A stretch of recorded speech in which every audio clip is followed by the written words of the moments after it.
안녕하세요. 반갑습니다. 네, 저는 오늘 절벽 언저리에 핀 꽃이라는 제목으로 강의를 맡게 되었고요. 저는 현재 화성에 있는 여자 단기 청소년 쉼터에서 소장, 경기도 청소년 쉼터협의회 회장, 사회복지사 등등의 이제 직책을 가지고 있고, 또 올리브 교회에서 집사로 섬기고 있습니다. 사실 제가 이런 직책이나 이런 거 가지고 있는 것들도 있지만, 저는 가정 밖 청소년을 너무 사랑하는 사람이거든요. 그래서 그런 거 그냥 다 사치하고 저를 그냥 그 아이들을 사랑하는 사람으로 조금 기억해 주시면 가장 감사할 것 같습니다.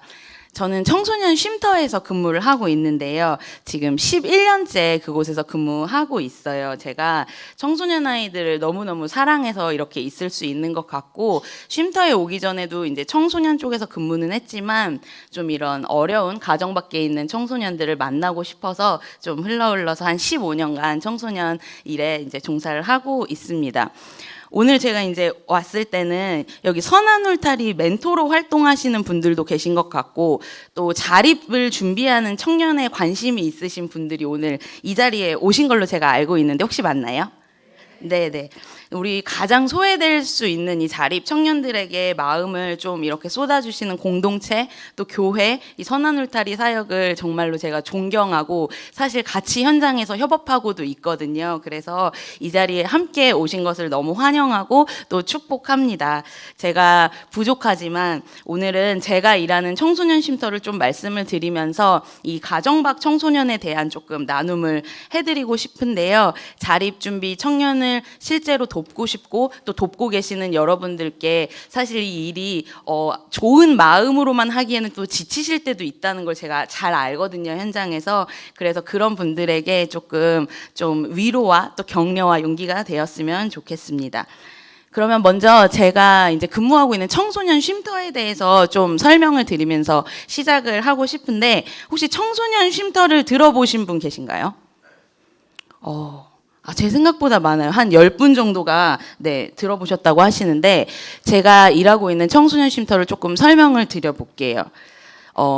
청소년 쉼터가 제가 여기 PPT에도 준비를 했지만, 가정 안에서 폭력이나 방임 때문에 분리가 필요하거나 아니면 보호자가 아예 부재해서 그런 안전한 돌봄이 필요한 9세에서 24세의 청소년을 보호하는 생활시설입니다. 아마 보육원이나 그룹홈에서 나온 친구들을 많이 만나셨을 수 있는데 좀 어떤 게 다르냐고 궁금해하실 수도 있어서, 사실은 이건 저희 종사자들 이야기긴 하지만 지원되는 좀 주무 부처가 달라요. 그래서 그룹홈이나 보육원은 보건복지부 산하의 시설이고, 청소년 쉼터 같은 경우는 이제 최근에 성평등 가족부라고 이름이 바뀌었는데 구여성가족부 산하의 시설입니다. 그래서 왜 말씀을 드리냐면 그 법에 따라서 보호하는 나이가 달라요. 그래서 저희가 보호하고 있는 아이들은 9세에서 만 24세까지, 그러니까 실제로는 한 26살 청년들까지도 청소년 쉼터에서는 보호를 하고 있습니다. 그 이제 표를 한번 보시면 일시 쉼터, 단기 쉼터, 중장기 쉼터 이렇게 좀 나눠 있는데요. 이게 기간에 따라서 보호하는 그 이제 일수가 좀 다르거든요. 그래서 이제 일시 쉼터는 이제 7일 이내에 보호를 하고 있고요. 일시적으로 보호를 하고 그 아이들을 발굴해서 발굴된 아이들은 좀 더 적응할 수 있는, 길게 보호할 수 있는 쉼터 같은 곳으로 좀 연결하는 그런 역할을 하고요. 제가 근무하고 있는 곳은 단기 쉼터인데 한 3개월에서 최장은 24개월, 2년까지도 아이들을 보호하고 있습니다. 그래서 단기 보호하면서 사실 첫 번째 목표는, 가정이 깨어진 친구들은 가정으로 돌아갈 수도 있잖아요. 그런 친구들은 저희가 직접 그 가족 관계를 중재하면서 좀 그렇게 돌려보내는 걸 돕고 있고, 아이의 보호자가 없는 경우에는 저희가 자립까지 도우면서 좀 사회 복귀를 돕고 있습니다. 그리고 중장기 쉼터는 최장 4년까지 실제로 보호를 하고, 여기는 진짜로 나가서 만날 보호해줄 가족이 전혀 없는 친구들이 오랫동안 보호받다가 장기 보호하고 사회복귀, 이렇게 자립을 도울 수 있는 그런 곳이 있고요. 지금 전국적으로 봤을 때는 전국에 한 130개 정도의 쉼터가 있어요. 그래서 일시 쉼터 31개소, 단기는 63개소, 36개소 이렇게 해서 각자 지금 다 다른 지역에서 오신 것으로 알고 있는데, 그 쉼터가 각 지역에도 좀 있거든요. 그래서 혹시 지나가시다가 좀 보시면 이 마음으로 자립 청년들 또 도우시는 많은 분들이 오셨다 보니까 이 가정 밖 청소년들을 이곳에서 보호하고 있다는 걸 같이 조금 이해를 해주시면은 좋을 것 같습니다. 저기 개수에 보면 사실 단기 쉼터가 제일 63개로 많잖아요. 그 이유가 어쨌든 저희도 이제 국가에서 뭐 국비나 이런 걸 지원을 받아서 운영을 하기는 하는데 한 지역에 일시, 단기, 중장기가 사실은 다 있어서 짧게 단기로 중장기로 보호할 수 있으면 가장 베스트인데 사실 그렇게 상황이 좋지는 않아요. 그러다 보니까 보통 단기 쉼터가 있는 곳에서 짧게 있는 일시 아이들부터 저렇게 4년까지 있는 장기 아이들까지 보호하는 역할을 그 단기 쉼터들에서 참 많이 하고 있다는 그런 실정을 조금 말씀드릴 수 있겠습니다. 그래서 저희 쉼터 같은 경우에도 뭐 하루 이틀 경찰이 데리고 와서 자고 가는 청소년부터 해서 보호자가 없는 경우는 진짜 길게는 한 5, 6년까지도 데리고 있다가 저희 근처 쉼터 근처에 있는 뭐 LH나 학교 근처로 자립을 지금 돕고 있는 청소년들도 많이 있습니다. 제가 오늘 말씀드리면서 이제 가정 밖 청소년을 말씀을 많이 드렸는데 그러면 가정 밖 왜냐면 자립 준비 청년, 자립 뭐 보호 종료 아동 이런 거 많이 들어보셨을 텐데 좀 가정 밖 청소년이 생소하실 수도 있을 것 같아서 한번 말씀을 드려보겠습니다. 제가 만나는 가정 밖 청소년은요, 가정 내에서 갈등이나 학대, 또 폭력, 방임, 가정 해체 아니면 가출 이런 이유로 보호자로부터 이탈된 청소년을 말합니다. 보통은 보육원이나 그룹홈으로 가게 되는 경우에는 이제 아동들은 보호자가 아예 전무한 경우가 많잖아요. 근데 저희가 만나는 가정 밖 청소년은 사실상 가족이 있어요. 있는데 너무 이렇게 폭력을 심하게 행한다든지 보호자의 역할을 그 안에서 전혀 하시지 못해서 그로부터 이제 탈출한 아이들이라고 저희는 보고 있습니다. 그렇기 때문에 보호자가 있지만 없는 그런 좀 슬픈 현실에 좀 놓여 있기도 하고 그냥 단순하게 주민등록 이렇게 등본 띄었을 때 거기 보호자 이렇게 나오고 안 나오고 이걸 떠나서 있지만 아무 혜택이나 도움을 받을 수 없는 아이들이 참 많아요. 사실 저희 대한민국이 지금은 먹을 것이 막 넘쳐나는 그런 걱정은 하지 않는 시대를 지금 살고 있잖아요.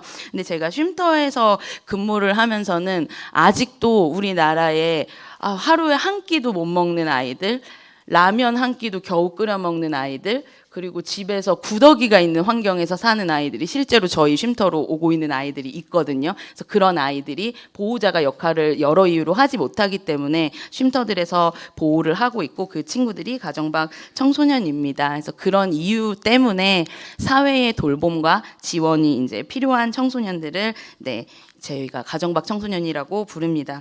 제가 이 친구들을 너무너무 사랑하는데 어쩌다가 제가 이 친구들을 이렇게까지 사랑을 하게 되고 이 쉼터에서 계속 근무를 하고 있는지 조금 앞에서 제 얘기를 그러면 좀 드려볼까 합니다.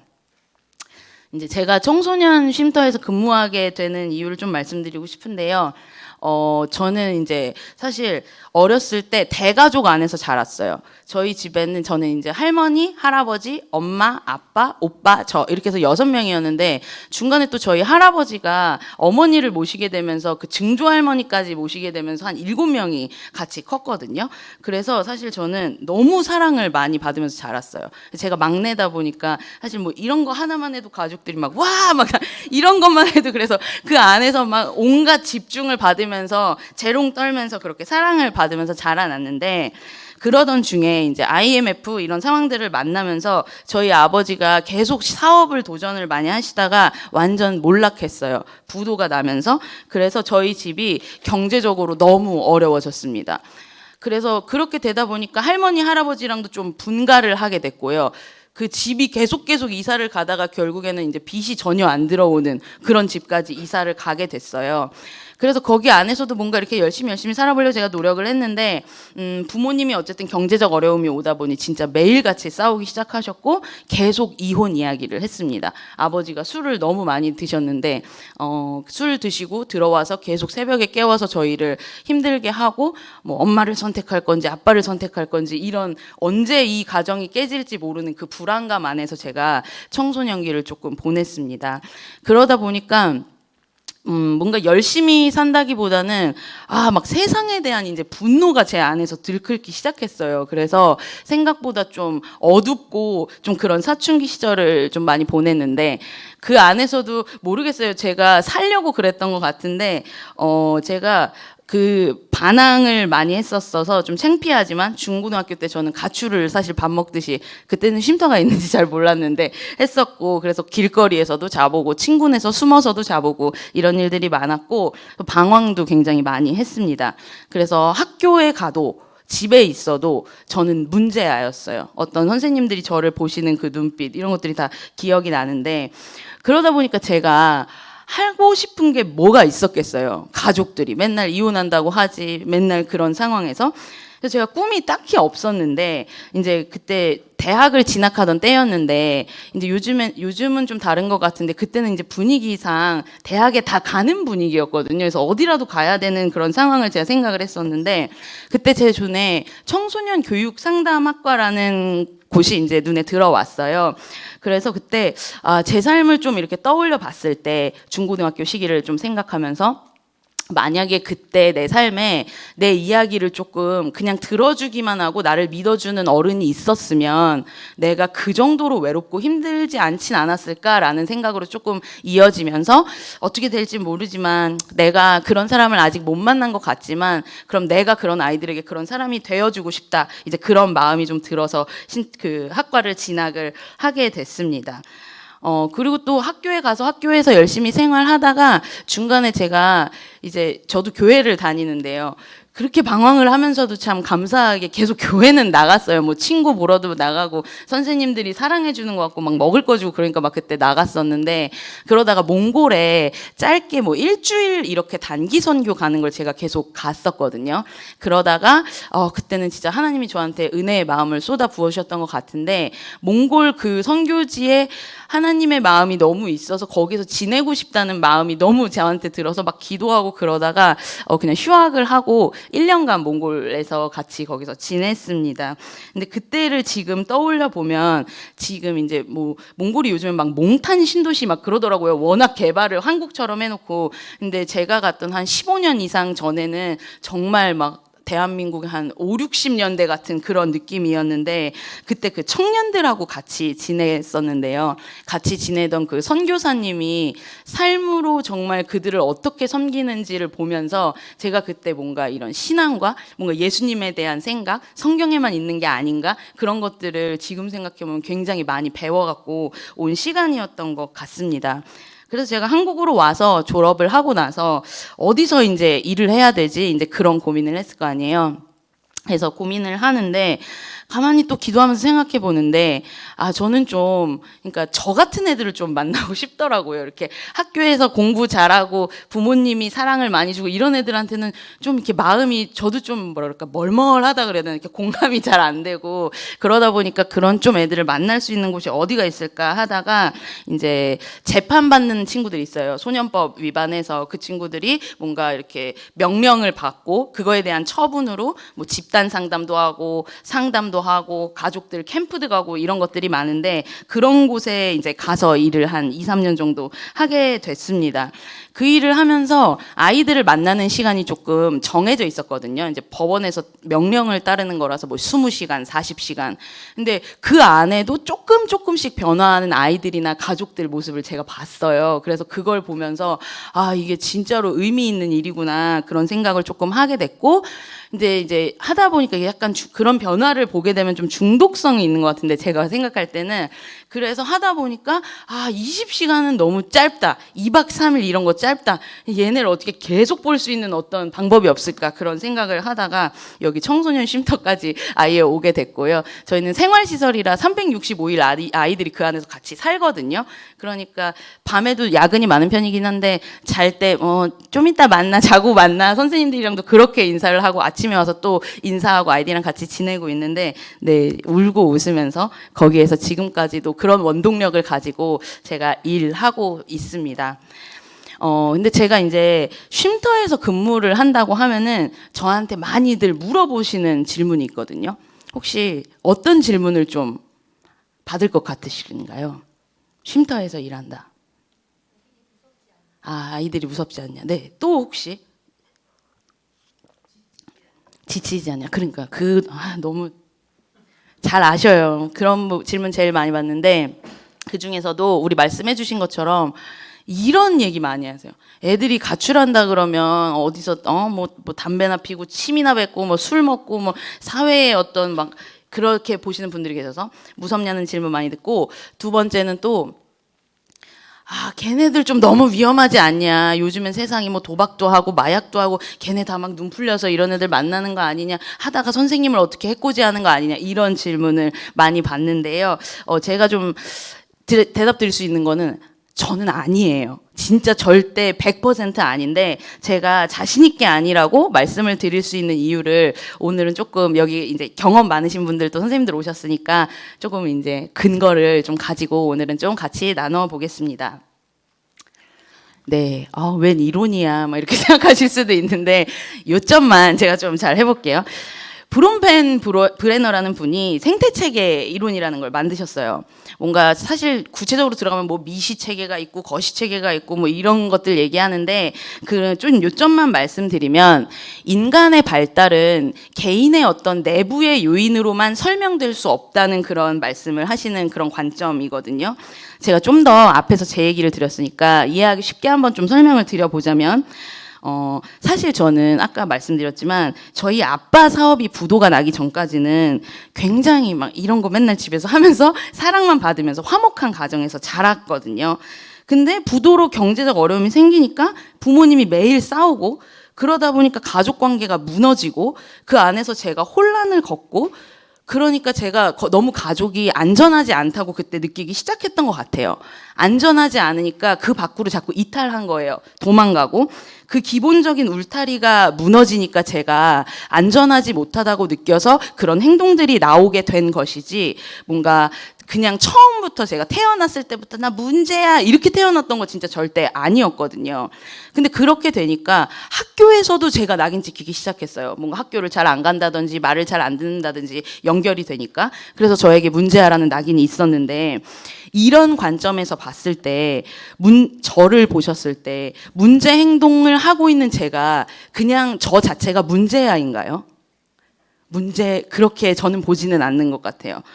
그래서 저 밑에 한 3번째 줄에 놓았지만 문제적인 어떤 환경이 일어나면 그런 상태가 될 수 있다는 거예요. 그런 혼란을 겪고 나면. 그래서 그 환경 속의 인간이라는 이론도 있지만 이런 같은 맥락에서 그 환경의 영향을 받아서 인간이 그렇게 될 수밖에 없다는 것을 말하는 이론이거든요. 그래서 우리 아이들을 조금 이해해 보실 때 좀 제가 말씀드리는 좀 관점을 같이 한번 생각을 해보시면 좋을 것 같아요. 그래서 이런 관점으로 바라봤을 때는 가정 밖 청소년은 사실 가정이나 지역사회, 낙인의 환경이 얽혀서 저는 문제아처럼 보이는 것일 뿐이라고 생각하고 있습니다. 앞에서 왜냐면 제가 무섭냐, 걔네 위험하지 않냐 이런 질문을 받고 있기 때문에. 그래서 사실 저는 아이들을 문제아로 보고 있지는 않고요. 저희가 만나는 그 청소년들을 뭔가 문제를 막 부시고 고치는 게 아니라 아이들에게 안전한 환경을 일단 제공을 해야 하고 그 환경에서 새롭게 안전한 경험을 할 수 있도록 돕는 것이 저의 역할이라고 생각을 하고 있습니다. 이게 좀 이상한 게 제 경험이라 말씀드릴 수 있는 건데, 저는 그렇게 학교에서 저를 문제아로 보시는 선생님이 있었어요. 뭐 괜히 지나가도 이렇게 째려보고 괜히 와서 소지품 검사 한 번 더 하고 아무것도 안 했었는데도. 근데 그런 사람한테는 저도 뭔가 막 욱해가지고 내가 막 본때를 보여주겠다 막 더 뭐 세게 나가고 그랬었는데, 똑같은 저였는데도 그런 저를 그냥 이렇게 청소년으로 바라봐 주시던 선생님이 있었거든요. 그분한테는 좀 이렇게 잘하고 싶은 거예요. 좀 더 막 부족하지만 뭐 이렇게 좀 단정하게도 한번 해보고 싶고 그런 마음이 있어서 그런 저의 경험도 같이 말씀을 드려봅니다.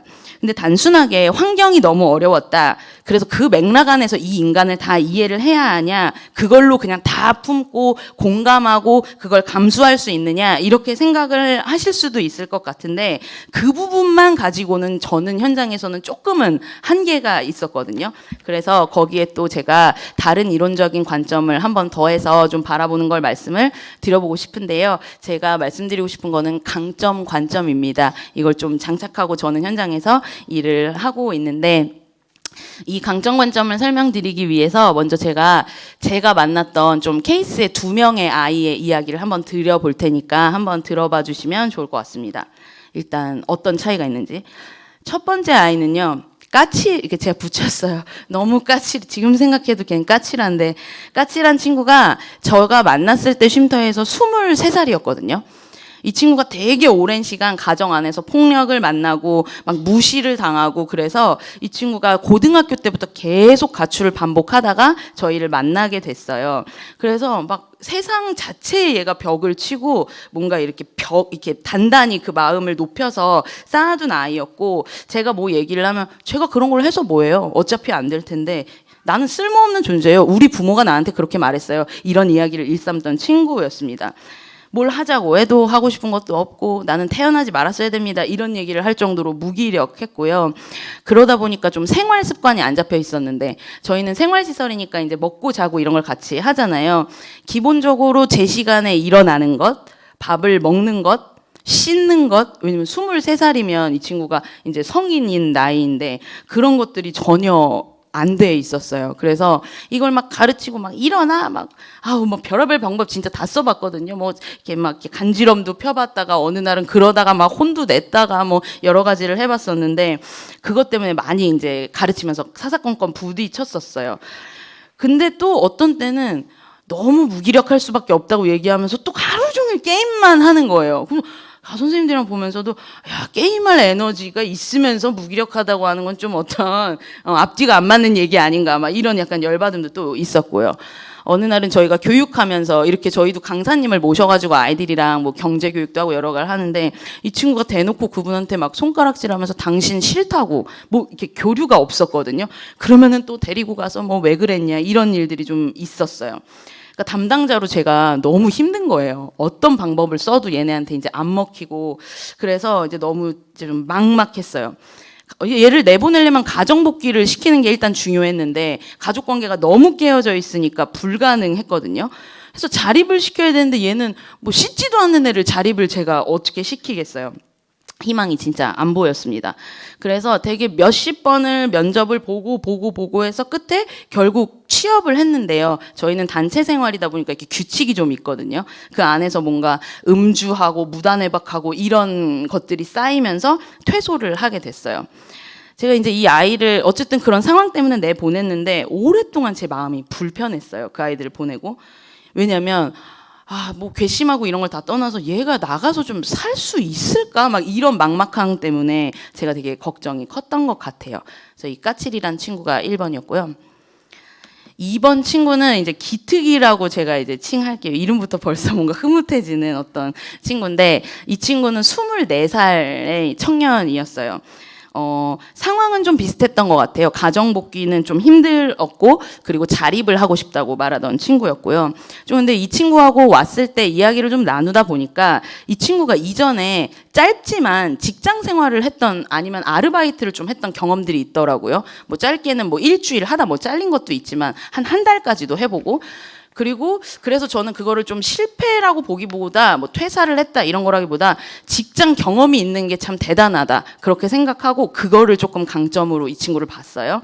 그리고 계속 그 안에서 그 친구하고 같이 가면서 너가 일주일을 일할 수 있었던 것, 네가 한 달을 일할 수 있었던 것, 너의 안에 그런 끈기랑 인내심이 분명히 있기 때문이라고, 그걸 조명하고 그 친구하고 제가 가기 시작했습니다. 면접을 계속 보는데도 또 떨어졌는데, 사실 저한테 그 친구와의 목표는 면접에 합격은 아니었던 것 같고 그냥 면접을 보는 것이 목표였어요. 그래서 그럼 계속 성공한 게 되더라고요. 면접을 떨어지는 건 상관없으니까 오늘 갔다가 오기만 해도 오늘은 성공, 이게 계속 되더라고요. 그런 연습을 하면서 열심히 도전을 하고, 이 친구가 열심히 하다 보니까 이제 주변에 선생님들이나 이제 언니 동생들도 있거든요. 그 친구들이 언니가 이번에 떨어진 이유는 좀 화장이 좀 올드해서가 아닐까 이러면서 또 화장하는 친구들이 화장해주고, 옷 같은 것도 그거는 조금 이렇게 좀 그래 해서 좀 예쁜 옷도 골라주고, 이러면서 조금씩 아이가 바뀌어가기 시작하더니 결국 당당히 합격을 했습니다. 근데 이 친구가 회사를 다니기 시작하니까 무기력하고 이랬던 생활이 있었는데, 이제 이 친구도 안 씻고 이런 친구였거든요. 열심히 씻고 화장도 하고 제 시간에 오고 이렇게 바뀌기 시작하더라고요. 사실 그거를 제가 혼낸 적은 없었어요. 그리고 나서 1년 이상을 그 한 직장에서 아이가 버티면서 일을 열심히 했고요. 이런 친구 처음이었는데 월급을 받았거든요. 근데 월급을 받더니 그동안에 뭐 선생님들도 고맙지만 이렇게 주변의 친구들도 같이 도와줬다 그랬잖아요. 그랬더니 자기가 한번 소고기를 사주고 싶다고 마트에서 또 그걸 사와가지고 그래서 그 친구랑 처음으로 그런 소고기 파티도 그때 하기도 했어요.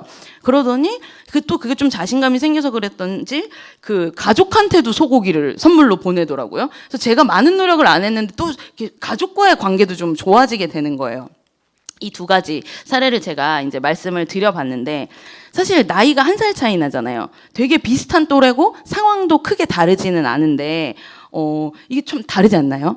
어떻게 이렇게 까칠한 애가 있고 어떻게 이렇게 기특한 애가 있고 혹시 들으시면서 눈치를 채셨을지 모르겠는데 사실 까칠이하고 기특이는 같은 친구예요.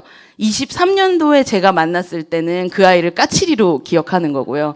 24년도에 만났을 땐 너무 기특한 아이로 기억을 하는 건데 어떻게 그 아이한테 1년 안에 기적이 일어났던 걸까요? 모든 것이?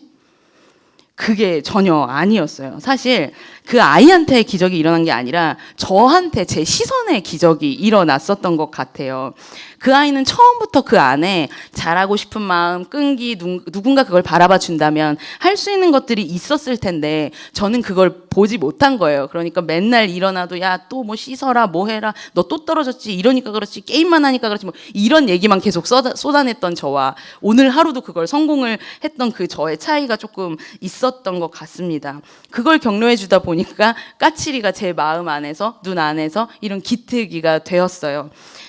결국에는 저라는 어른이 이 아이 한 명을 어떤 눈으로 바라봤느냐에 따라서 완전히 다르게 아이를 볼 수 있다는 걸 그때 알았어요. 그래서 그 이후에도 제가 많은 아이들을 만나고 있지만 그 안에는 그 아이가 아직은 발견하지 못한 보석이 있다고 저는 생각해요. 그래서 옆에 있는 어른들인 저희가 그것을 하나씩 좀 발견해주고 그게 진짜라고 믿어주고 개발할 수 있도록 계속 도와주는 것이 저의 역할이라고 생각을 합니다. 왜냐하면 겉으로 는 문제 있는 것 같이 보이는데요. 그거 하나 잡고 저희가 쭉 갈 때는 엄청난 변화의 가능성이 숨어 있는 걸 제가 현장에서 보기 때문에 말씀을 드릴 수 있을 것 같아요. 네. 이 이론은 마지막인데 아마 선생님들 많이 들어보셨겠지만 그 매슬로우 욕구 이론이라는 걸 저는 되게 자주 마음에 새기고 기억하면서 일하고 있어요. 이유는 도저히 아이들이 이해되지 않을 때 그 아이들을 이해할 수 있는 어떤 하나의 방법이기 때문에 그런 것 같아요. 매슬로우에 의하면은 이 화면에 보이시는 것처럼 인간이 5가지의 욕구를 가지고 있다고 이야기를 하거든요. 근데 밑에 있는 넓은 범위가 좀 하위 욕구고 위로 갈수록 상위 욕구입니다. 그래서 하위의 기본적인 욕구들이 좀 채워져야 그 다음의 욕구를 사람은 느낄 수 있고 생각할 수 있다는 이야기인데요. 제가 조금 저희 청소년 만나는 제가 청소년 대입해서 설명을 해드릴게요. 저희 쉼터로 올 때는 사실 가정의 어려운 문제로 탈출을 했기 때문에 기본적인 저 생리적인 욕구가 충족되지 못한 채로 들어오는 경우가 많아요. 한겨울에 파카 입을 날씨에 오는데 막 찢어진 이게 25년의 대한민국에서 있는지 그런 생각 들 정도로 너무 허름한 옷에 맨발에 스레빠 신고 집에서 나오는 아이들. 그 아이들은 지금 이제 의식주 자체가 충족되지 못한다고 보는 거예요. 집에 있지만 계속 부모가 와서 뭘 부시고 새벽에 때리고 수면을 할 수 없겠죠. 그리고 경제적인 어려움이 있다면 밥을 제때 먹지 못할 것이고 병원을 제때 가지 못하는 아이들 너무 많아요. 그래서 그런 아이들이 온다면 저희 같은 경우에는 한동안 한 몇 달까지도 시간을 투자해서 그 생리적인 욕구를 충족시키는 걸 목표로 해서 아이랑 같이 그 시간을 보내기도 합니다. 기본적으로 그게 생기고 나면 이제 안전 욕구라고 해서 신체나 정서 그런 것 그리고 또 위험으로부터 내가 보호받아야 되는 것 이런 것에 대한 욕구를 느끼기 시작하는데요. 우리 친구들이 폭력 가운데 많이 노출돼 있다 보니까 사실 안전한 게 뭔지 경험을 못 해본 아이들이 많아요. 저희 아이들이 예를 들어서 울어야 되는데 못 우는 애들 너무 많거든요. 슬픈데 막 꾹 참고. 그래서 왜 안 울어 소리도 못 내요. 그 연습만 저희가 한 달씩 시키는 사례들도 있는데 이유를 물어보니까 어렸을 때 아빠가 너 이럴 때 울지 마. 그쵸? 이것 때문에 그 참는 법만 배우니까, 근데 이 친구가 이걸 연습을 하다 보니까 나중에는 막 한 1시간, 1시간 반도 막 소리를 내면서 우는데, 저희는 거기에서 좀 되게 뭐라 그럴까, 좋은 마음을 많이 느끼거든요. 표현도 못하는 아이들이니까. 그래서 그 다음에는 너희들이 온 이 쉼터가 집같이 불안한 곳이 아니라 좀 안전한 곳이야. 그렇게 좀 느낄 수 있도록 좀 알려주는데 시간을 많이 보내고요. 그리고 좀 신체적으로도 정서적으로도 안전한 곳이야. 저희 선생님들이 다 여자 선생님들이세요. 저희가 여자 쉼터다 보니까 여자 아이들인데, 이렇게 같이 친해지고 하다 보면 이렇게 스킨십 하잖아요. 뭐 쓰다듬기도 하고 업계 하기도 하고. 근데 아이들이 그거 자체에 팍 반응하는 애들도 있어요. 그래서 혹시 뭐가 불편하니 물어보면 너무 심한 학대가 있어서 그런 어른들의 뭐라 그럴까, 낯선 터치가 사랑의 손길인데도 얘는 위협으로 느껴지는 거예요. 여기는 그런 곳이 아니야라는 거를 또 아이들이랑 그런 오랜 시간을 보내면서 하기도 합니다. 그 다음쯤에 이제 왔을 때야 비로소 사랑, 애정, 소속감, 관계에서 느끼는 어떤 관계에 대한 그런 사회적 욕구가 나오고, 그 더 위에가 뭔가 타인이나 나에게 받을 수 있는 인정과 존중, 거기까지 이제 느낄 수 있게 되고요. 그리고 최종적으로 저게 인간이 다 갈 수 있을까 잘은 모르겠지만, 그 안에 있는 잠재력을 완전히 발휘하고 내 삶의 의미를 알 수 있고 목적을 가지고 이렇게 실현할 수 있는 삶을 살고 있다. 이렇게까지 도달을 하게 됩니다. 혹시 선생님들 그 선한 울타리 멘토를 하시면서 소통하실 때 어려움 겪으시는 분들이 좀 많으실 것 같아요. 참 나는 온갖 에너지 왜냐면 다들 이제 일도 하시고 그 시간을 쪼개서 주말을 쪼개서 우리 아이들 만나서 이런 것들 많이 하고 있는데, 참 아이들의 어떤 가끔은 반응을 볼 때 참 내 맘 같지 않다고 느끼실 때도 있잖아요. 이게 너무 지치고. 그런 마음이 혹시 드실 때가 온다면 좀 이 욕구를 한번 기억을 해주셨으면 좋을 것 같아요.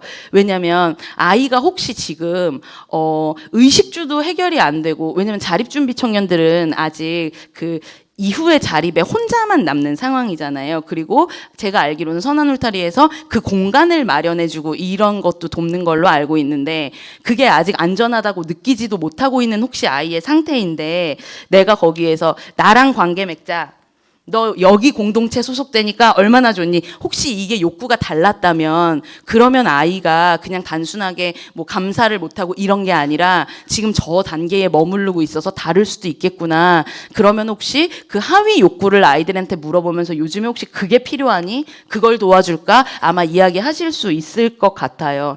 또 훌륭한 선생님들 많으시기 때문에 우리가 앞으로는 다른 사람을 더 도와야 되지 않겠니? 이렇게 도움을 받았으면, 그거는 한 존중 욕구쯤 갔을 때 다 안전을 누리고 나서 그때 스스로 생각할 수 있어요. 도달할 수 있어요. 근데 아이들이 뭔 소리야, 다 고마움을 해주는데도 혹시 그런 아이들이 있다면, 이 아이가 혹시 아직도 신체적으로나 정서적으로 너무나 위험하다고 생각하고 떨고 있는 것은 아닌지, 그러면 거기에만 머무른다면 사실 우리의 시선이 그쪽으로만 가더라도 우리가 너무 힘들지 않고 좀 할 수 있지 않을까, 그런 생각에서 네, 한번 이런저런 이론들을 한번 가지고 와서 말씀을 드려봤습니다. 이제 제가 청소년을 제가 쉼터에서 만났던 경험들도, 그러면 아까 앞에서는 여기까지 왜 왔는지 좀 이런 거 말했으니까 한번 말씀을 드려볼게요. 제가 11년 전에 청소년 쉼터에 입사하면서 사실은 그 앞에서 제가 문제야? 그런 친구들은 난 너무 이해할 수 있어, 이런 마음 가지고 왔다고 말씀드렸잖아요. 그래서 사실은 상당한 자신감을 가지고 이제 현장에 뛰어들었어요. 웬만한 아이들은 내가 이해할 수 있겠다. 웬만한 비행도 나도 해봤으니까 괜찮다고 얘기할 수 있겠다. 뭐 이런 생각이 조금 있었고, 또 제가 그때 막 선교도 갔다 오고 이런 말씀을 앞에서 드렸기 때문에 뭐라 그럴까요? 자신감과 하나님이 막 나를 이렇게 쓰시려나 봐, 뭐 어떤 그런 좋은 마음인데, 그런 마음으로 이제 막 은혜가 막 이래서 막 이렇게 제가 좀 있었거든요. 그래서 누굴 만나도 막 다 덮어버릴 수 있을 것 같고, 사랑으로 안녕하세요, 사랑합니다, 이렇게 아이들이 누가 와도 이렇게 할 수 있는 그런 자신감으로 했었어요. 그리고 실제로 제가 한 초기에 한 3년까지는 그게 또 되더라고요. 거기 안에서 열심을 막 있는 대로 다 쏟고, 뭐 야근하지 말라 그래도 얘 끝까지 뭐 하고 따라가고, 별의별 데 뭐 뭐 구치소에 가면 거기도 가고 뭐 밤에 무슨 일이 있으면 밤을 새벽에 있어도 다 가서 그런 열정으로 막 했는데 이 아이들이 실제로 그런 변화가 있었거든요. 그런 사랑을 받으면서 그걸 하면서 그런 것들이 조금 더 이제 제 어깨가 어떻게 보면 막 이런 것도 막 다 돼 막 이렇게 됐던 시기들이 좀 있었습니다. 그리고 그 시기엔 제가 그게 진짜 영원할 것 같았어요. 와, 심지어 열정이 마르질 않네. 그럼 하나님이 계속 채워주시는 거 아니야? 그럼 나 더 갈 수 있는 거 아니야? 이런 열정으로 아이들을 만났는데 한 3년이 좀 지나가면서 그 이제 시간을 조금씩 들여다 보니까 제가 진짜 애들 만나는 게 너무 기뻤거든요. 애들이 너무 예쁘고. 근데 그 표정이 점점 이렇게 제가 이렇게 인지하는 게 아니라 이렇게 굳어 있는 저를 발견하게 된 거예요. 뭔가 소망이 넘치고 기쁨이 넘치고 행복이 넘치고 이런 것보다 너무 지쳐가고 메말라 간다는 생각을 그때 제가 조금 했어요. 왜냐면 이게 뭐 똑같은 말 하는 것도 하루 이틀이지 일어나서 갈래? 뭐 저희는 학교도 아이들 보내다 보니까 그런 아이들을 지금 이제 저희 쉼터에 지금 17명의 청소년들이 있는데 매일같이 싸움을 그 17명이랑 막 하다 보니까 하다 너무한 거 아니야? 막 이런 생각들을 하면서 너무 지쳐가기 시작했어요. 그래서 그때 제가 생각한 저의 비유는 이렇게 이거 항아리라고 했을 때 물이 원래 차에 있어서 그것들이 막 쏟아지는 게 이렇게 흘러 넘치는 그런 거라고 제가 생각을 했다면 여기가 다 마른 거예요. 말랐는데 퍼내기는 해야겠고 그러니까 그 항아리에 그 벽을 막 파서 막 모래가 다 나오는데 진흙을 막 퍼서 아이들한테 주는 그런 약간 느낌까지 제가 메말라 갔거든요. 근데 그 시기에 제가 진짜 고민을 많이 했어요. 왜냐면 제가 기도하면서 했거든요. 그 모든 일들을. 그래서 이게 맞나? 이렇게 나 망가지려고 여기 온 건가? 이런 생각도 했고 그때 분명히 하나님이 나한테 무슨 마음을 주셨는데 하나님 그럼 제가 혹시 그거 잘못 알아들어서 여기까지 와서 이런 제가 좀 파국을 맞이했나요? 이런 생각도 또 들고 제가 너무 뭔가 착각했나요? 그때 그 혼란이 제가 되게 컸었는데 그때 그래서 기도하면서 되게 오랜 시간을 뭔가 하나님은 계속 침묵하시는 것 같고 그 시간을 되게 지나갔거든요. 근데 그런 것들을 여쭤보는 가운데 제가 이제 어떤 선배님을 통해서 하나님이 저한테 되게 감사하게 2가지를 알려주셨어요. 뭐였냐면 이거 다 넘기질 않았네요. 저에게 없었던 것 같은데 하나는 전문성이 없었다는 거였고 또 하나는 저에게 영성이 없다는 거였어요. 그게 이 아이들을 만나는 현장에서 얼마나 중요한 것인지를 그때부터 제가 깨달아가기 시작했던 것 같아요. 제가 쉼터에 처음 와서 이런 가정박 아이들 만날 때 사실 처음엔 얼마나 떨렸겠어요. 이 아이 한 명을 만나는 게. 그러니까 막 기도하고 하나님 어떻게 해요? 얘를 만나면 어쩔까요? 저쩔까요? 이런 걸 했었는데 한 3년쯤 되니까 이게 딱 봐도 각이 좀 혹시 요런 타입, 뭐 A 타입, 뭐 MBTI 이런 거 하는 것처럼 제 안에서도 딱 구분을 해가지고 그런 저의 모습이 조금 있다 보니까 기도를 제가 안 하기 시작했던 것 같아요. 그리고 또 어느 순간 이런 경험들이 자꾸 쌓이니까 기도도 안 했지만 뭔가 공부도 안 하고 되네? 이렇게 되네? 그러니까 후배들이 나중에 와서 저한테 이거 어떻게 해야 돼요? 물어보는데 그냥 하면 되지 뭐 그게 안 되나? 뭐 이런 얘기를 하고 있는 얼토당토 않던 저의 그런 어렸을 때 모습이 있었어요. 그래서 공부 자체도 공부를 꼭 해야 되나? 왜냐면 제가 그 문제야 그 앞에 말씀을 드렸지만 이렇게 공부를 참 안 했어요. 그 해야 되는 어떤 학령기 시절에. 그렇기 때문에 다시 뭔가 공부를 한다는 거에 대한 되게 불편감이 제 안에 많고 사실 또 더 들여다보면 좀 못할 것 같고 자신 없고 이랬던 것도 있었던 것 같은데 그래서 그 2가지를 알게 되면서 이게 엄청난 나의 뭔가 교만이었고 매너리즘에 빠져있게 된 이유였구나 이런 것들을 조금 깨닫게 됐어요. 그래서 그때 하나님 앞에 막 어떻게 해요? 이게 맞아요? 뭐 이렇게 하면서 좀 따지듯이 기도를 하다가 나중에는 그게 이제 하나님 앞에 너무 죄송하고 제가 참 이러려고 했던 건 아닌데 너무 어리석었고 그런 교만을 조금 회개하는 시간이 되었습니다. 그때 하나님한테 저 너무 감사해요. 제가 너무 부족한 사람인 걸 아시고 저한테 하나하나씩 그렇게 어떤 상황들을 통해서 또 사람들을 통해서 그런 저의 부족한 부분 제가 너무너무 약하기 때문에 그 부분에 들어가서 하나님이 일하시겠다는 것들을 저한테 너무 많이 알려주셨고 그런 무지했던 저를 돌아보면서 이제 열심히 공부도 하면서 필요한 아까 앞에 뭐 이론 이런 것도 진짜 좀 아이들을 이해해보고자 하는 마음에서 공부를 하기 시작하면서 전문성을 이제 갖춰 나가기 시작했고 그리고 또 제가 이제 11년 정도 근무를 했으니까 더 많은 경험들이 쌓였을 거 아니에요. 근데 혹시 제가 아는 거일지라도 근데 하나님 이번에도 이렇게 가는 게 맞나요? 혹시 B는 아닌가요? 아니면 좀 알려주시고 이렇게 조금 여쭤보면서 가기 시작하는 저한 어떤